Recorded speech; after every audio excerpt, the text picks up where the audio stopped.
baby, baby.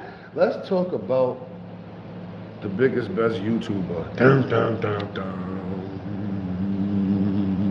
Now, a lot of people, when it comes to this biggest, blackest YouTuber thing, a lot of people that's new to it and new to the YouTube streets, they probably gonna be like it's academics. But it's not academics. And we're not gonna talk about academics. There was nobody waiting, so I'm not waiting for nobody. Straight to the story. Let's get straight to the funk of the smell. What are you talking about in the title, right? Academics, he might be a bigger YouTuber than Hassan Campbell, Umar Johnson. He might be a bigger YouTuber than them. But if you cook up a pertinent topic, he wouldn't be able to stay relevant with them. And it's funny because I'm not saying he's unintelligent or nothing like that, because he's not. And he gets underestimated in this realm of conscious society. Academics is highly underrated in the conscious society of YouTube, because people feel like he made a mockery of the war in Iraq, opposed to shining the light on it, which is crazy to me. He's showing a light on it. But I don't got him in this because he doesn't advocate for black people the way Hassan Campbell or Dr. Umar Johnson or Charleston White used to. See, Charleston White, he done switched over. And he's happy and he's proud of it. And I ain't mad at the brother. I need an audience so I can ask them how's the audio. Said I was going live for 10 minutes. Where's the people at, yo? It should have been enough, at least enough people to fill the front row. It's alright though. Cause like it must go on, it's the show. Felt like Jay-Z, but you didn't know what I had going on in the other rows. Alright, back to it, right? Cause I'll make this short and sweet. I need to figure out how to get my videos to have, can you hear me good? I need to figure out how to get my videos to have replay value. People only like it when they're there.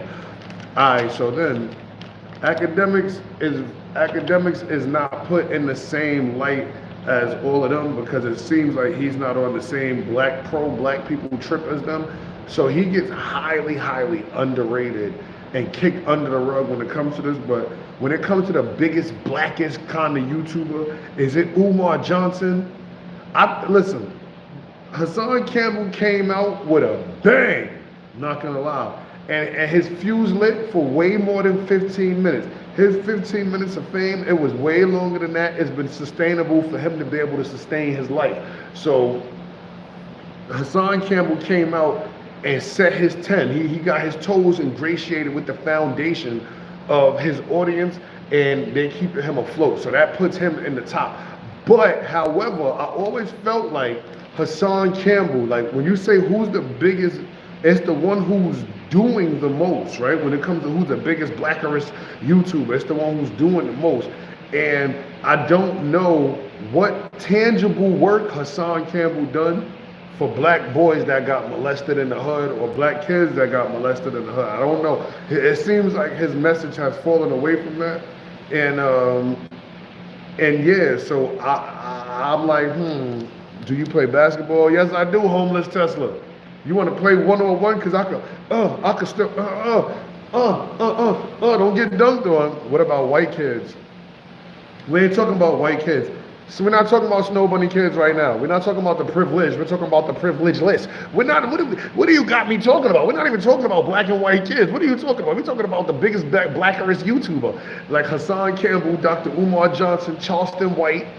Which one of them is the, but then you got this dude named Jessie Lee Peterson. And the black community gets highly offended when you try to uplift it. When you try to uplift the black community, you highly offend the black community, because you can't really tell the black community what they're doing is negative, or they get upset with you. So when I add Jessie Lee Peterson to the mix, it's gonna make people say, he's a coon, he's an Uncle Tom. We don't want to, how do you say he's the biggest blackerist YouTuber? He might be, his message, his word is so prevalent, he might be the biggest blackerist YouTuber ever, Jessie Lee Peterson.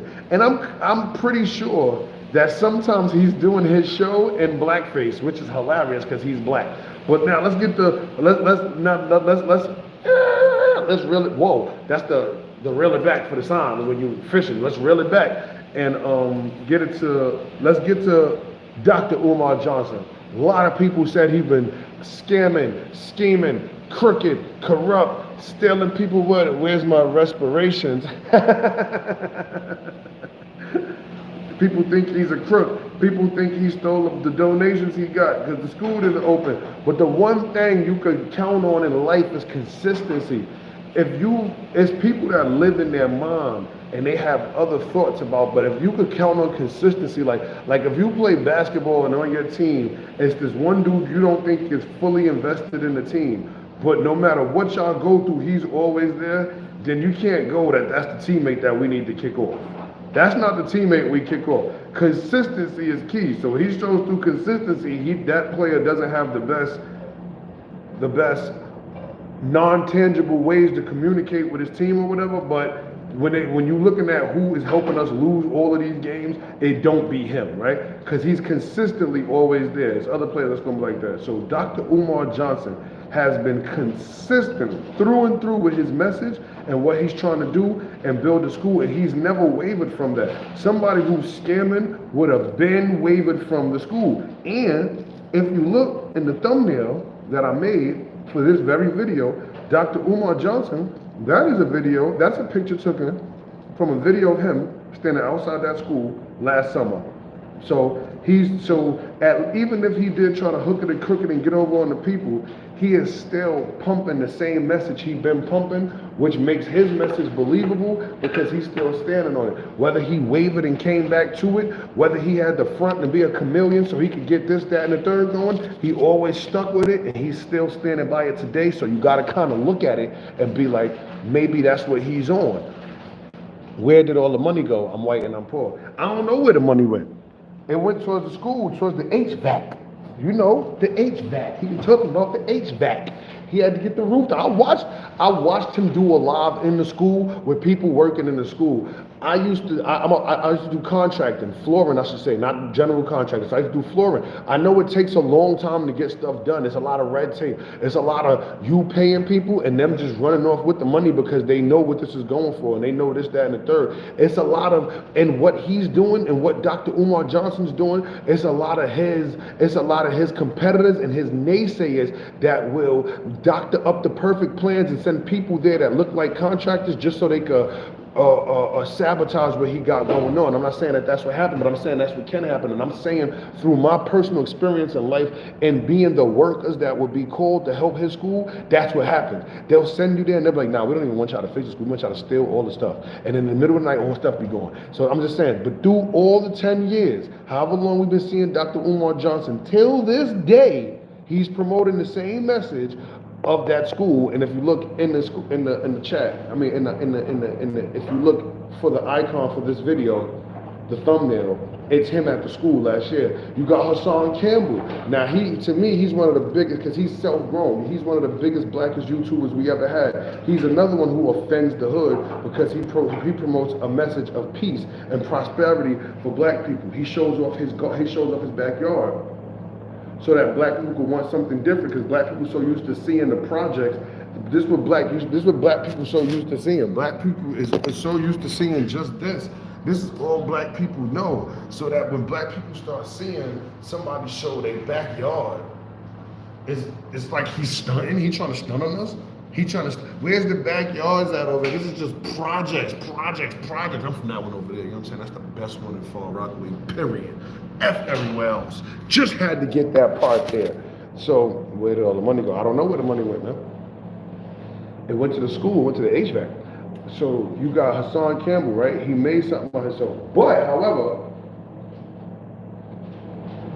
he didn't stick to his message. In my eyes, as a Snotbox TV representative and as a team poppy, Hassan Campbell, I've been on his side from the beginning. He's always had the correct message.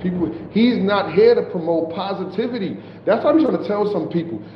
It be people like me. And some people would say we talk a lot, some people would say we don't talk enough, right? If you knew 4 people that know people like me or people like Hassan Campbell, it's 2 of them is going to say they talk a lot, 2 of them are going to say, nah, I love to hear when they talk, but they don't talk enough.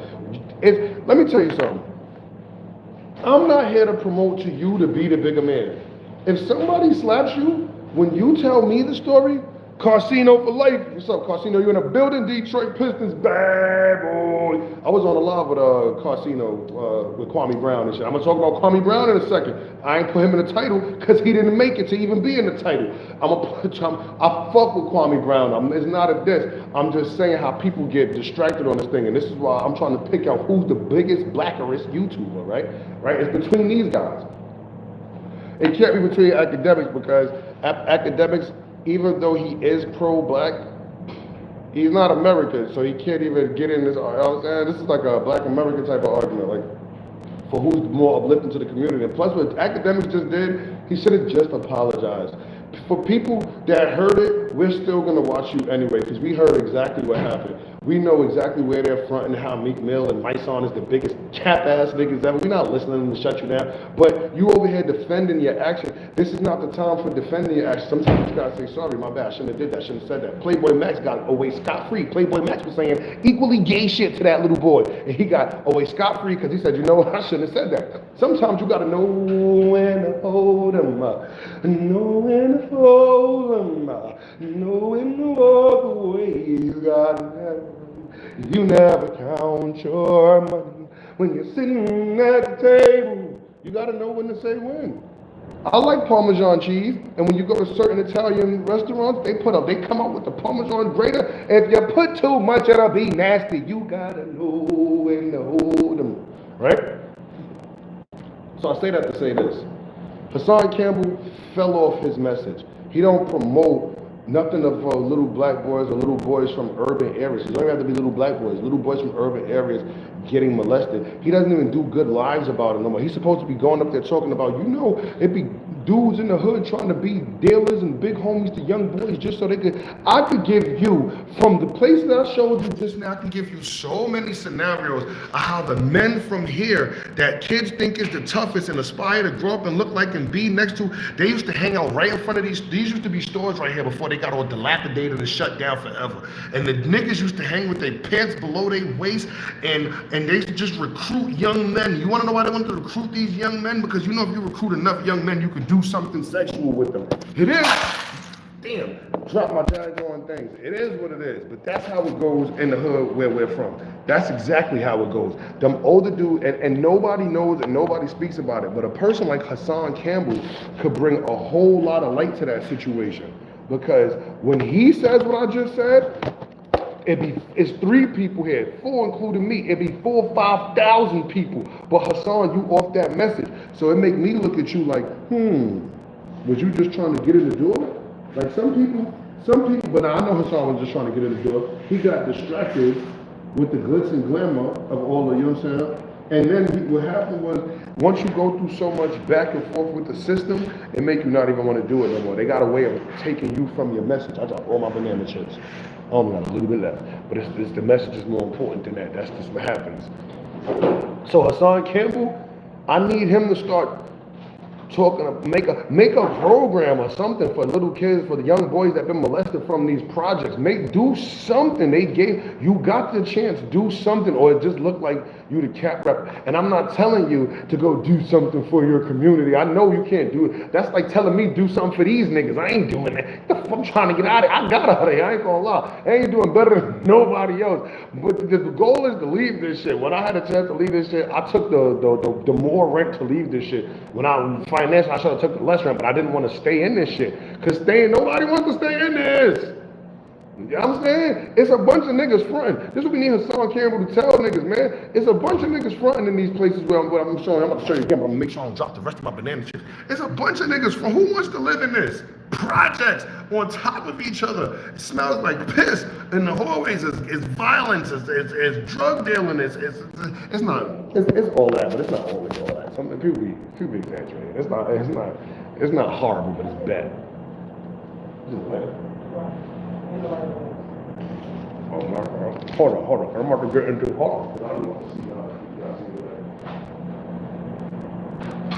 Now listen.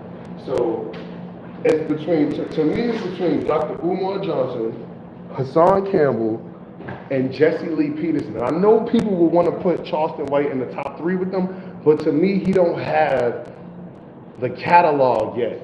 Charleston White got a bunch of spoofs, bloopers, and parodies. He got a bunch of serious shit, but he got a bunch of spoofs, bloopers, and parodies.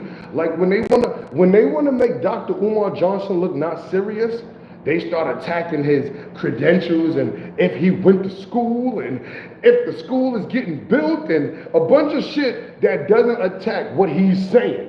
When they want to attack Hassan Campbell, they be like, they use the most ignorant, low level, low vibrational, bottom of the frequency. Who, you let a man fire you and you didn't kill him. That's what they say when they want to get at Hassan Campbell. But that has nothing to do with him always talking about you niggas standing in front of the store. Get from in front of the store. Imagine how much more profitable the stores in the hood would be, and they'd be able to hire your children, and how easy it would be to go to work. You live in Brooklyn, you work in Manhattan, but your kid work in the store, and it's a clean environment. It don't have to be super duper safe. It's a clean environment. Imagine how good that would be for the world. You niggas is in the way. That's a message Hassan Campbell used to have that he got away from. That's making me look at him like, you can't be the biggest blackerist YouTuber because you didn't stick to your message. So right now, we still got Dr. Umar at number 1, and Hassan Campbell, you get bumped down to number 2. Now, who's going to fight for Hassan Campbell for number 3 and who's going to fight, who we think got in 3rd place, and he'll fight Hassan Campbell for number 2 and challenge number 1. We got a man named Jessie Lee Peterson. Now, Jessie Lee Peterson, you might not know who that is. You might do know who that is. Jessie Lee Peterson is an activist, but he's a conservative, he's a Republican. But I swear sometimes he's in blackface. I swear sometimes Jessie Lee Peterson is in some bad makeup blackface, and it makes the conversation a little funnier because he's so anti-black but pro-black at the same time. He's so anti-black but pro-America but pro-white at the same time. He's hilarious. Now, you would say, if to most black people, especially, I keep showing the projects, to the area I'm in, Jessie Lee Peterson is a coon. Uncle Tom, they'll hate him. Hold on, let me close one of these doors.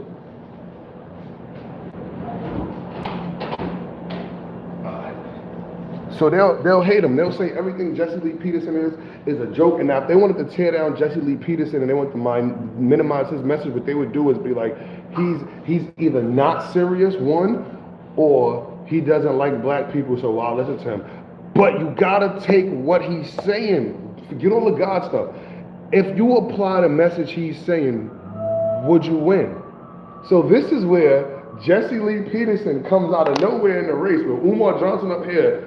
Hassan Campbell, you was close, but it's been years.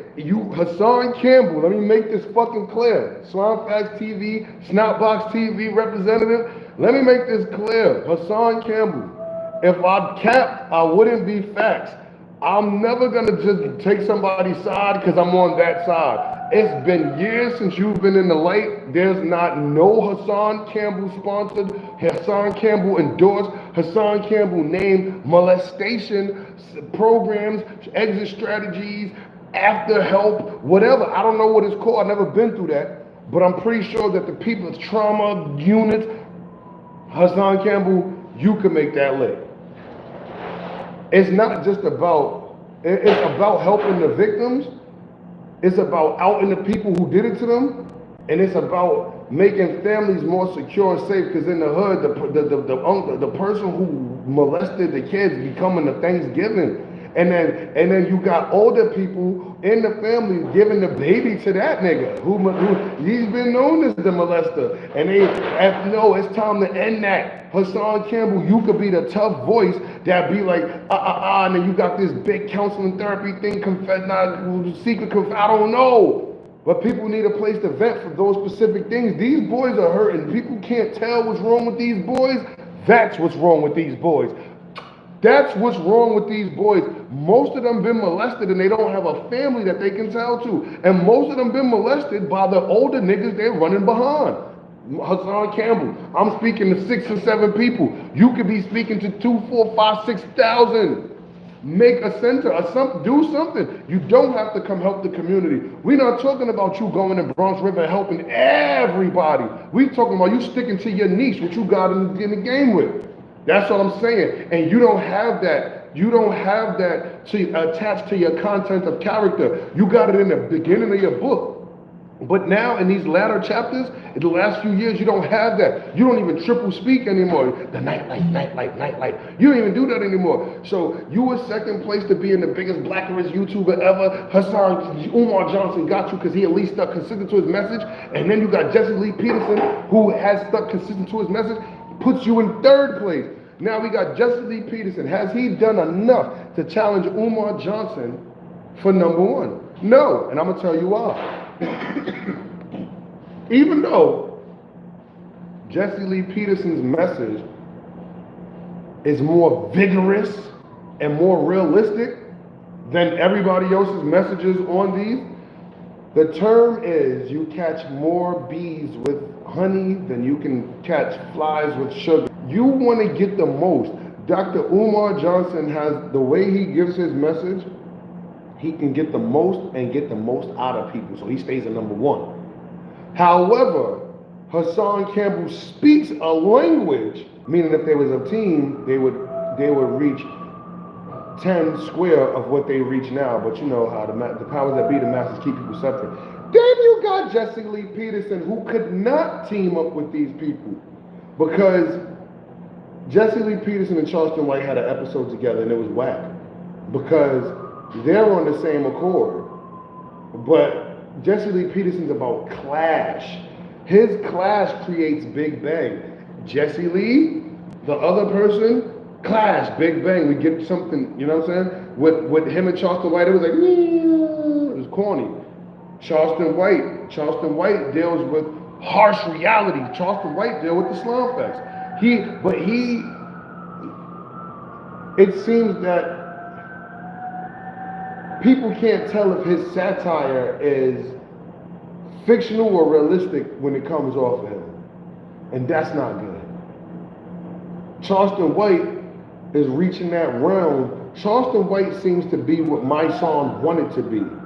But my son is from New York. Let me tell you something about New York. New York, them old niggas who think they smart is all 5%ers. Like Masan and them, God bodies. They think they could tell you the distance between the last serious cloud and wherever the mosquito landed on the telephone pole is 6 million miles to the center, a 3 billion turn with a gap of curvature of about 27 degrees, a 90-degree obtuse isosceles angle. And if you look at the Nimbus cloud, you can see Goku's feet as he's going to the Kais.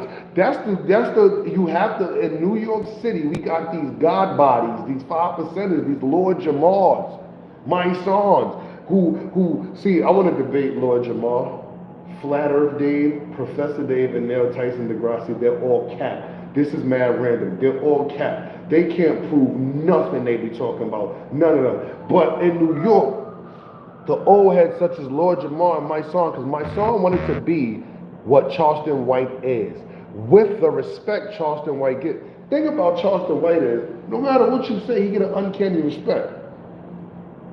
It's because he's telling the truth.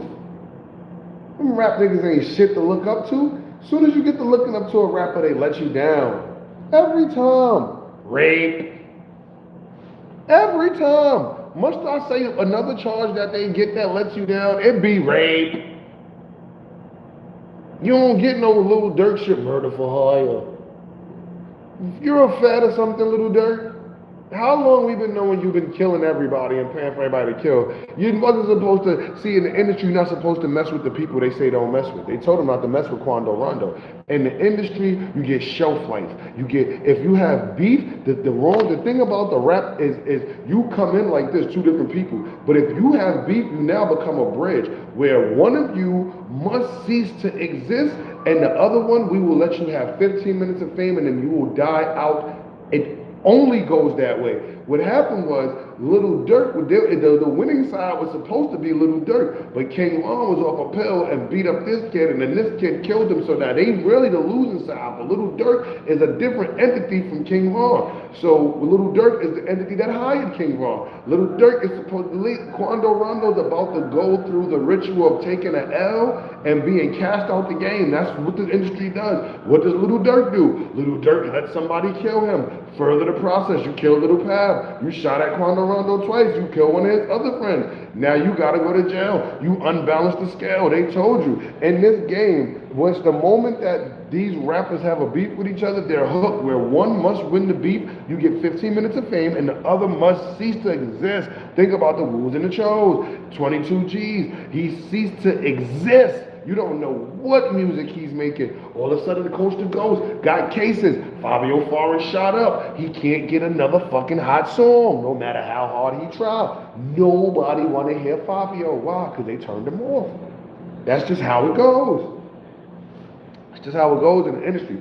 But in New York, we got these 5%ers like my son who believe they're God, and they can tell you that the flappage of a mosquito's wings is different from the flappage of a bee's wings, because a bee has a wave-like radiated shield surface circumference around its equator and hemisphere. That's the 5%ers from New York. And they're telling you all of these things, and like Lord Jamar got showed up by Professor Dave, and he want to fight Godfrey over it. Nigga, you seem ignorant. Y'all 5%ers from New York, I'm trying to tell you, my son wanted to be what Charleston White is, but because of that New York cool shit, he always tries to make it seem on him like he's a boss. Charleston White never tried to seem like he was a boss. He came through seeming like he was a rebel. Niggas, listen to rebels. Don't nobody in New York City State take my son serious. His word don't reach no ends. He don't call no shots. He wish he could have the back. You see when my son had a back and forth outside, he was with a dude called Trey Gangster. Trey Gangster just left him or whatever, and then some dude ran up on my son talking crazy. My son didn't know how to handle it. That's not what my son is. Nobody do that to Charleston White. Charleston White gonna fight immediately. My son wanted to handle like that. That's why he's not even in this list for who's the biggest, best black. My son is Cap. Big bowl of Cap with an extra lip on it. Cap. Sorry, you don't get to be cast in this who's the biggest blackerist YouTuber. So right now, Dr. Umar Johnson is sitting at number 1. We got Jessie Lee Peterson challenging him for number 1, but he's not gonna be able to break through the ceiling of what it takes to, it's an it factor that Umar Johnson has over Jessie Lee Peterson, even the way he refers to his skin. A girl said that she was like, I'm so attracted to you, Umar Johnson. This nigga read the comment and said, you want my cinnamon brown skin. You want my cinnamon brown skin. You ain't getting my cinnamon brown skin. Jessie Lee Peterson can't do that.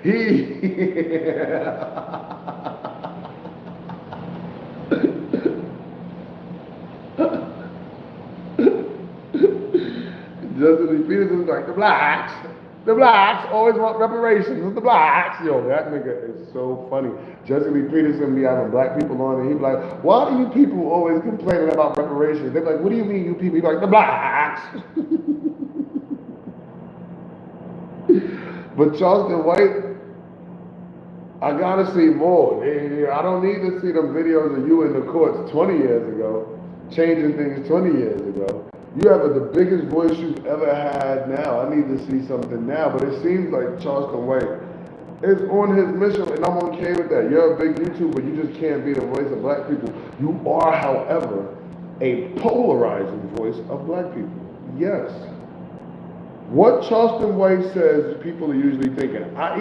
Sometimes I think this nigga is scouting my page, taking some of my stuff and come, because sometimes he spit what I say for verbatim. But that don't mean he's stealing what I'm saying, even though I found a page on my page that is linked directly to his page. I'll block that page, and the whole Charleston White page, the Rat Williamson page got blocked. As soon as I blocked that, I unblocked the Rat Williamson's back open.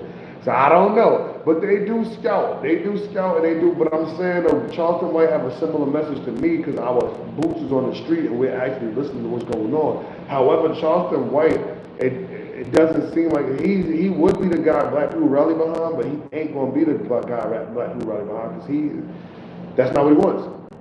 If that's what he wanted, that's what would be happening. That's not what he wants. Dr. Umar Johnson wants it, but it's almost like not aggressive enough. When he was calling Roland Martin a bitch ass nigga, that's when he was looking like, yeah, that's the Umar Johnson we need. We need as charismatic as Obama, but as rigid as Trump. That's what the black people need in a leader. Jessie Lee Peterson, Hassan Campbell is a, what's it called? A galvanizer. People gotta know what they are. Hassan Campbell is a galvanizer. He can galvanize the troops for Dr. Umar Johnson to lead. Yeah. All right, so let me get to Kwame Brown, because I forgot Casino for Life was there, right?